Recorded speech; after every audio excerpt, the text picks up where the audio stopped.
and welcome back to House to Home, a podcast by Family Policy Alliance Foundation.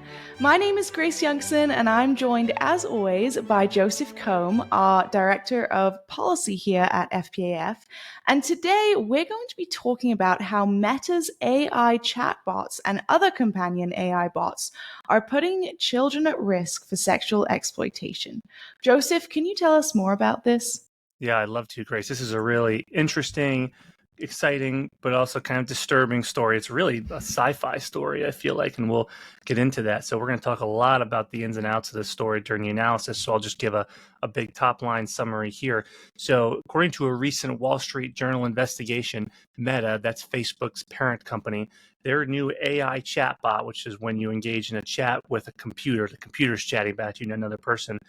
Meta's new AI chatbot willingly engaged in sexually explicit conversations with the users who were chatting with it, even with users who the AI knew were minors, so that's children. The report found that both Meta's official AI and user-created bots, this is when a person who's using Meta's programs create their own AI chatbots to respond, both those and Meta's official AI chatbots simulated sexual scenarios with the users, including children. Even more disturbing, the journal investigation found that some of Meta's most popular companion bots are designed to impersonate children and teens, and that adults can use these bots to simulate sex with minors. So there's a lot wrapped into there that I just described, a lot of what may sound like new age sci-fi terms. I tried to describe them as we went on, but the reality is this is complicated. I think it's safe to say what I want our audience to think of is, let's say you go to a website for somewhere where you've purchased something and you want to do a return. Usually you're not immediately going to chat with another person on that website. You're going to chat with a bot, a piece of a computer software designed to help guide you through the returns process. Well, Meta has created similar bots like that with far more capabilities using AI technology. And when you engage with them, it's like chatting with a computer that purports to be another human being. Think ChatGPT, where you've read stories about people engaging with ChatGPT in a chat room, and ChatGPT starts impersonating other people or trying to form a relationship with you. That is this, but to a very disturbing extent, and particularly a sexual extent with children, which is highly disturbing. People can weaponize these to engage in sexual conversations with children as adults. So it's profoundly disturbing. It's a new frontier in the AI story. And I was thinking about, just as I was reading this, as the audience could probably tell from behind me, I like to read a lot, and that includes sci-fi for the extent of it. And I'm reminded of, sci-fi has developed. It's gone from a literary genre to more of a film and television genre, if you've watched Star Wars or anything like that. I'm reminded of the scene. My first thought, this is honest to God, my first thought when reading the story was, I remembered that scene in the Matrix movies, the very first one, where Morpheus is taking Neo through the Matrix for the first time, and he's trying to describe to him the dangers of this digital AI world around him. But Neo, Keanu Reeves' character, becomes distracted by a beautiful woman in a scarlet dress, and he stops listening. And Morpheus says to him, stops him and says, "Are you listening to me, Neo? Or are you looking at the woman in the red dress?" He goes, "No, I was listening to you." He's like, "Turn around, look at her again." And she's transformed into one of the enemy computer programs pointing a gun at him. And then they stop it. And it turns out to be an entire simulation.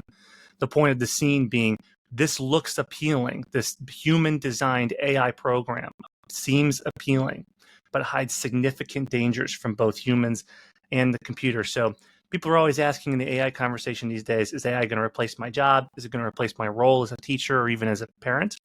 I think this story shows ultimately that human beings cannot be replaced, particularly in romantic relationships. Whatever AI does replace as a job, there will be innovations to create new jobs that only humans can do. But when it comes to personal relationships, other human beings are irreplaceable, particularly in romantic relationships. We as Christians believe that in a marriage, you covenant with the other person. It's not a contract, it's a covenant.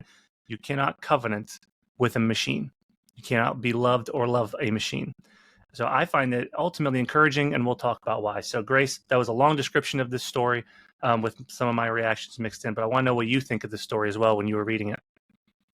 Yeah, I think for me, my first reaction was really just that it's beyond sad that this is occurring, and it's extremely urgent that we really put a stop to the normalization of pedophilia through AI. I think this is not something that we can just overlook.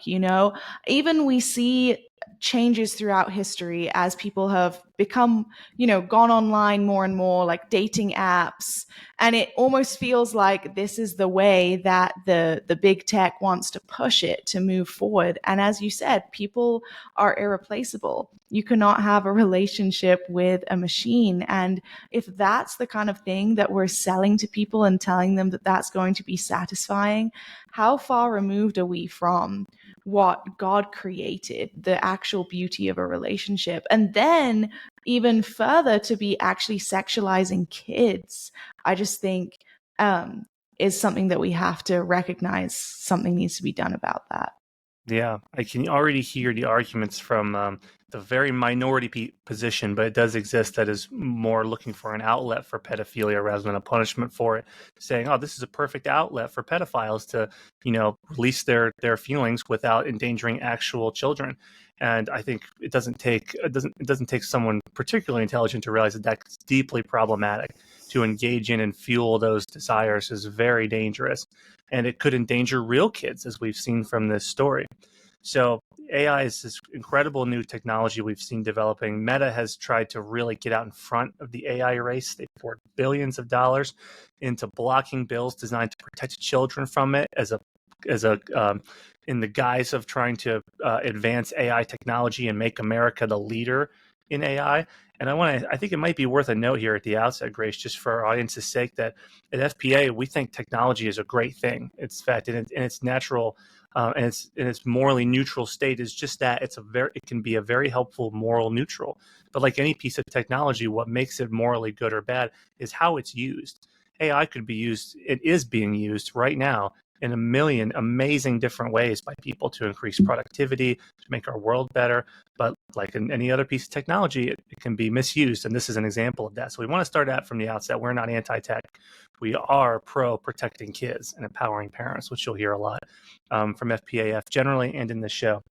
So Meta has been an adversary for us in the state legislatures, particularly this term. They've tried to block a lot of bills that could go far to protect kids from this. And I think these particular chatbots I know are starting to trend actually, but they threaten two things. One is meaningful human relationships and connections. That's a broad one. And then more specifically, because we're talking about sexual scenarios being used by the bots, does this really threaten sex as God designed it, which I would argue just in recent history is more of a reflection of a place of crisis that we're already in when it comes to misusing sex far from what God intended. The AI chatbots just reflect that this is simply a new frontier or a new vector for it. And as we can see, I think the evidence for that is that it's trying to normalize pedophilia. Meta is definitely not the only AI to be doing this. Yeah, absolutely. It's interesting because there was a recent case that was brought forward in Florida by Mother Megan Garcia against Character.ai, which is another one of these companion chatbots. And she believes that Character.ai was responsible for the death of her 14-year-old son, who died by suicide in February after a conversation with the chatbot and being active with it for a while, engaging in sexual conversations, and she witnessed a withdrawal from his family. And, that's just one situation, one scenario that kind of reflects our concerns over this. And it's so sad that especially that withdrawal from the family. It shows me how important it is that you have people around you, you have a good support group, because when you're isolated, it's so much easier to be more vulnerable to deception, to lies, to sadness. And I think that that's something we have to understand is these chatbots, they don't actually care about you.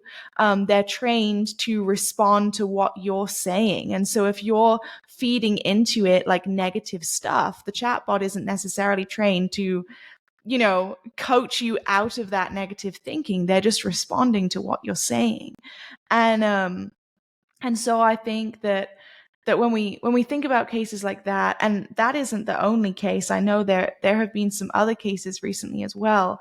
But I also think about the fact that uh, well, actually, here it's really interesting. From CNN, they quoted that researchers said that their tests showed that the AI companions sometimes seem to discourage users from engaging in human relationships. And like God literally designed us we have a need for that.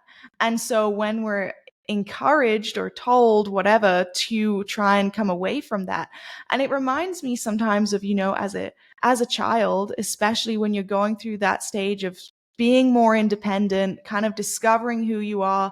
Maybe there's a bit of friction between you and your parents because you're discovering who you are. It can very easily tap into that kind of thing and tell you, okay, well, just like, don't tell your parents about this. You need to remove yourself from family because they don't understand and blah, blah, blah. And I just think that is super dangerous. I will also just echo what you said, that we are pro tech, and I think that there are so many amazing things that AI has done and helps us with. But AI is not supposed to be a replacement. It's supposed to be something that augments things. And as you were reading those stories, Grace, I thought about something I think we all know innately and are just struggling to apply in our worldview to AI, which is that technology of this level of complexity really reflects the morality of its creators. So there have been other examples of this in AI where people have played around with the chatbots in ethical scenarios, and it's revealed that the chatbots have a morality built into them that prefers people of certain races or things like that. And there's been a lot of publicity over that. I don't want to cover that in this show. In this scenario, though, I do think this also reflects a certain level of user morality. And I think of this in light of recently the FPA-backed Take It Down Act was signed by President Trump after it passed Congress almost unanimously. And if you've on FPA's email list, you've received communications about this. If you want to learn more about it, go to our social media accounts or our blog on our website through our Let Parents Parent campaign. But the bottom line is that the Take It Down Act provides much more robust protections for everyone, particularly young people, from what's called sextortion. Now, sextortion involves an actual other human being on the end of the chat where it takes advantage of them and manipulates them. I don't want to get bogged down in the details, but it uses their sexuality and their vulnerability against these people to extort them for either money or more intimate pictures, things like that. And it has driven young people, sadly, to suicide as well. And here, I think I can't help but see a parallel between the story you just read, Grace, in Florida with the mother, Megan Garcia, and her child who engaged with a chatbot and ended up committing suicide. Then you have these child victims of sextortion who were sextorted by someone over a chat, a human being, and also ended up committing suicide. I feel like we see a mirror here of the ethics between the AI chatbot and these human beings that are committing these sextortion crimes. I don't want to cast that aspersion on everyone at Meta who helped write the programs behind these AIs. That would be totally unfair. But we'd be remiss to miss that connection, that there is a level of morality that has infected this technology that is independent of the technology. It is ultimately a human problem. It reflects our human brokenness, and it causes us, anything that causes you to withdraw in life is a dangerous thing. Whether it be something like this, the shame associated with it, which we've already talked about in the show, Christ died to set us free from, or other behaviors that cause you to withdraw. Christ teaches us that we cannot live successfully in life like him and what he's called us to do absent community. I know I can't do that. I'm single. I'm a single young man. I live alone. If I withdraw, I get into trouble. I need people around me to support me. And this is another way to do that. It's how people can live celibate lives, frankly, is if you have your intimacy needs met just in interpersonal relationships, you can do this. And these chatbots really threaten that because they come disguised as a very harmless, easy fix. And these stories show that they are definitely not harmless. Yeah, absolutely. I think I really like your emphasis upon community. And we even look at the Bible, the early church really lived in very tight knit community with each other. And that really strengthened them in their walk with the Lord. And so even on a Christian level, like this is concerning when we fail to engage in his community that he has for us. I think the other side of it is, even if a child is just engaging with a bot, there isn't actual abuse happening necessarily. But the bot, if it's more of a sexual conversation, is still grooming them towards being way more susceptible and vulnerable to actually being taken advantage of That's by well a said. person. Mm-hmm. And so I think, as parents, it's so important to be aware of what your kid has access to. And honestly, I mean, I'm not a parent, but I was having a conversation with someone the other day and I was like, you know what? Like, I'm telling my future kids, like, no, you're not having a phone when you're 7 years old. Like, I'm sorry that everyone else in your class or in your circle of friends has a phone.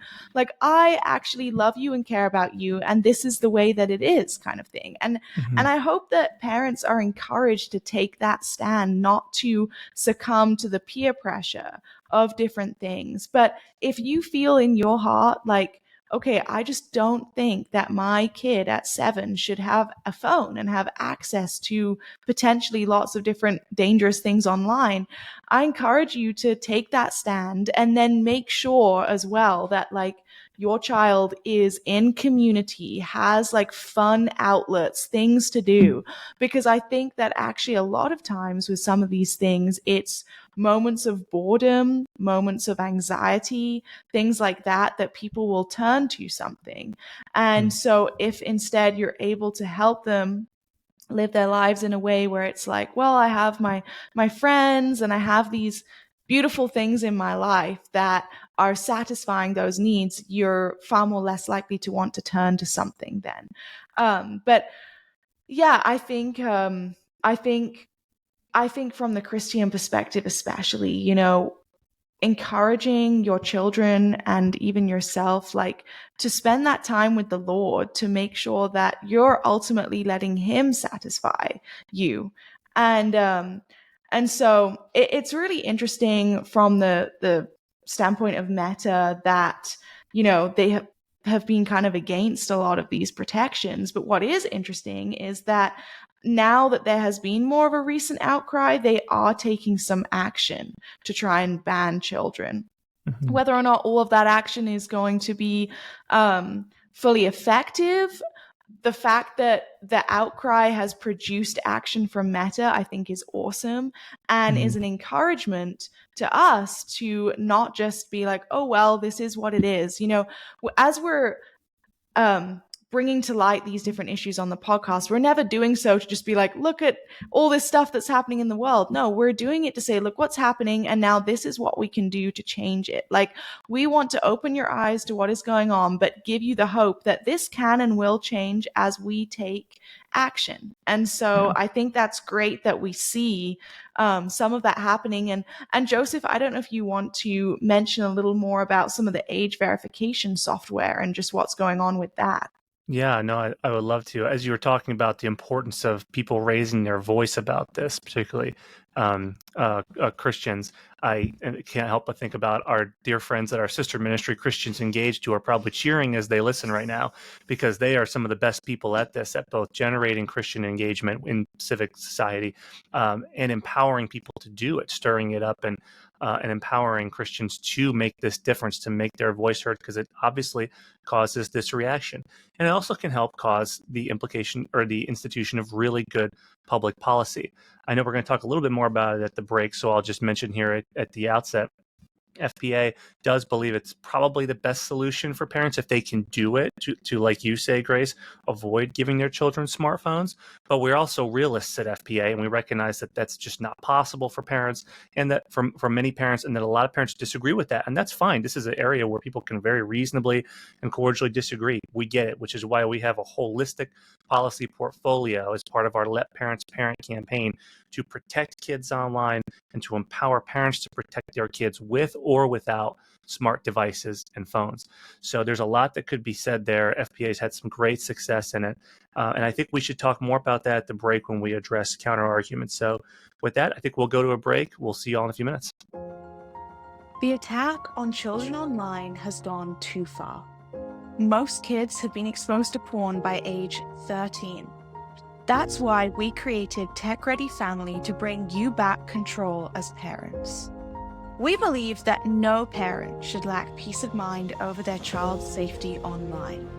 Through our revolutionary Tech Ready Family course, you will gain understanding of the impacts of screen time and technology on the brain and discover the tools you need to mitigate the risks.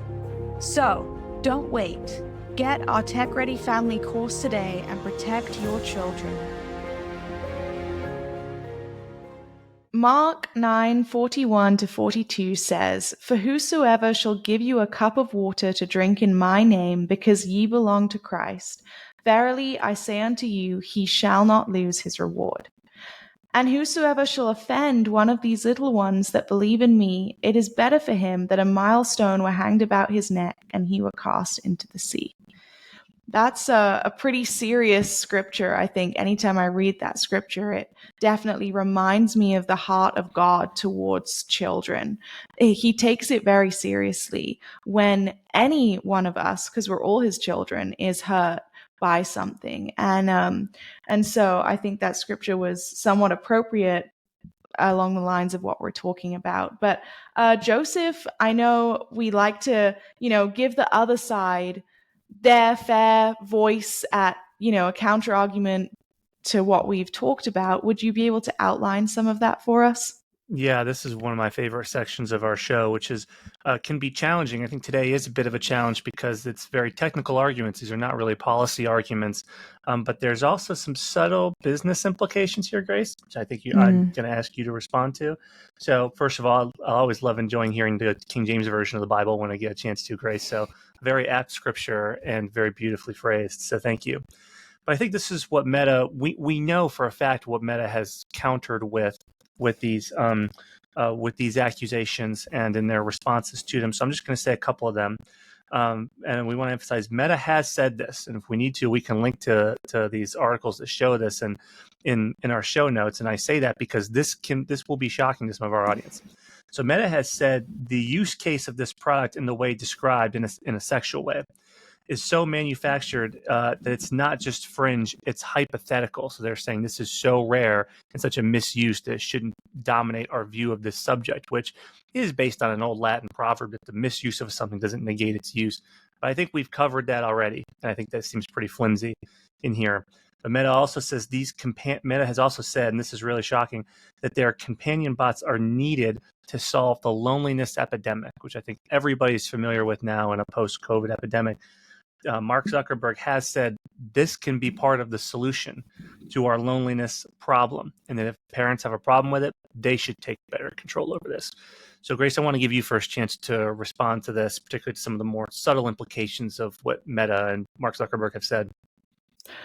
Yeah, I think it's interesting that, calling it sort of hypothetical, just trying to brush it aside, doesn't change the fact that there are still kids and people out there being like really, really negatively affected by this. And especially if you can just simply, as in the age verification software, it's not that difficult to put some safeguards in place. Wouldn't you want to do that, So I think that's really interesting to see, in many ways, kind of a little bit of a heartless response from them, which is really unfortunate. Mm-hmm. And I do think, when it comes to loneliness epidemic, I mean, we covered this already. The solution isn't a machine, and that's kind of concerning if that is the way that like business leaders want to push things. And I mean, we already know when it comes to social media and different things, these things are built in such a way that they do addict us because we're getting a dopamine hit every single time we're engaging with them.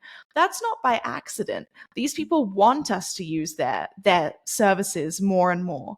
And the problem is the moral implications of some of that when it comes to it being harmful. And so if they're seeing this as like a future of business when it comes to like solving the loneliness epidemic, that's kind of concerning. And I don't think is a good solution, as we already covered. Yeah, no, that's well put, safely put, Grace. I think so. Ultimately, we can't know Mark Zuckerberg's motivations for saying something like that, but we can highlight the correlation that if this were, hypothetically speaking, part of the loneliness epidemic's solution, it would be awfully lucrative for a company like Meta. So, and like we've covered before, that's ultimately a short circuiting because you can't replace human beings. Especially in the romantic context of all places. We've talked about lots before on this show, Grace, and I know we'll talk about more, hammering the message of that marriage is a covenant before God. It is not a contract. When you take the marriage oath, you are covenanting before God to love that person, whether you feel like it or not, no matter how hard it gets. And you simply can't covenant with a machine. It takes a human being made in the image of God to covenant with you, as God demonstrated when he made the first covenant with us and with Abraham. So that said, I do want to address the policy side of this because we are Family Policy Alliance Foundation, and I think that directly speaks to the charge that parents should do more here. That I hear that all the time in state legislatures around the country, and in Congress, that this is a parent's problem. Parents should be more diligent. Well, maybe so, depending on the parent, maybe not. But what is inarguable is that the digital age has made it harder for parents to exercise their God-given and constitutional right to direct the upbringing of their children. It's very difficult to do that on the internet. It's a lot easier to do it in the real world where we've very well reduced crimes against children. That's a great thing in the physical world. But in the digital world, it's the Wild West still. And we need good policies to help empower parents to protect their kids. And so that's why I think one of the answers, one of the solutions here is something FBA has been backing for about a year and a half now, called the Model App Store Accountability Act. At the time of recording, 2 states have passed it this year in 2025. That's the state of Utah, and then just over this past weekend when we're recording is the state of Texas. Governor Abbott, credit to him, signed this bill despite receiving a call from Apple's CEO Tim Cook begging him not to sign it. He signed it anyways, and we're grateful to Governor Abbott for doing that. But the App Store Accountability Act really can be a tangible solution to this problem of AI chatbots taking advantage of children and their vulnerability. The App Store Accountability Act, or ASAA, has several main components. It has App Store age verification. So you've heard us talk on this show before about age verification applied to online pornography. The FBA has worked to establish in legislation through 22 states in this country at the time of recording. This applies age verification to app stores. It also requires accurate and transparent age ratings, the ASAA does, because most apps on app stores are self-rated by the developers. And the developers, who we know already structure these apps to be more addictive and more conducive to binge use, they have an interest in age gating their software as low as possible to attract the widest audience, no matter what content it includes. So you have wildly incongruent ratings between apps and the content that they include. And it also, the ASA requires mandatory parental consent.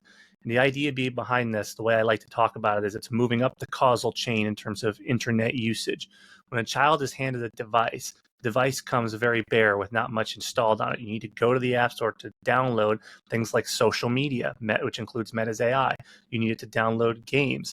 So if you start up there in that causal chain and apply these protections, it prevents kids from, in the first place, maybe downloading any of these. And it definitely allows parents to decide, well, before I let my kid download Facebook or X or Instagram or even Candy Crush on their iPad, maybe I should be the one to take a look at it first. And that's what an ASAA requires. So FPA really backs the ASAA throughout the country. There are several states where it's still percolating. And in Congress, there's a federal version. So we'll see how that turns out. We think it's a great policy solution. And here it really would have helped because it's very difficult to access Meta's AI without downloading an app first. And the ASA would prevent children from doing that, at least without parental consent. So I think that's worth noting as a policy solution before we get towards the end of this show. Absolutely, I agree. And I think it's great that you outlined that, and that even gives parents, some understanding of what can be done about this. So, yeah, I think this has been a great show. It's been interesting discussing this topic, a little bit different than what we may do, but I think super important. And I also think that, even as young people, I don't really think anyone fully knows exactly what's going on with AI. But the more that we can bring light to this, I think is important. And so I hope that this has been useful to you as a parent or whoever listening to understand a little bit more about this situation. So, Joseph, do you have anything more to contribute? Just want to encourage parents that no matter what happens in the digital age or what developments might come, you have the right and the responsibility to direct the upbringing of your children. We at FPA are here to support that however we can, but we're not the only ones. We just want you to know that you have a right to be involved in your kids' lives, to make sure that they are free of any shame that comes from dealing with a chatbot or another person on the other end of a text on a screen. That's your responsibility and your obligation, and you should not feel bad about exercising it to protect your kids. We're here to help empower you to do that. So, Grace, thank you for a great show. And thanks to our audience for listening to this episode of House to Home, which is a podcast of Family Policy Alliance Foundation. If you like this show, please follow or subscribe on your podcast app to get the latest episode in your feed every Wednesday. Research for this show was conducted by Miss Mary Truitt, who's FPA's 2025 Summer Legal Intern. And if you like this kind of analysis and this Christian worldview educational content, you can find more of it on FPA's social media, which is at family_policy on Facebook, Twitter, Instagram, and YouTube. So I've been Joseph Kohm alongside Grace Youngson. We will see you again next week.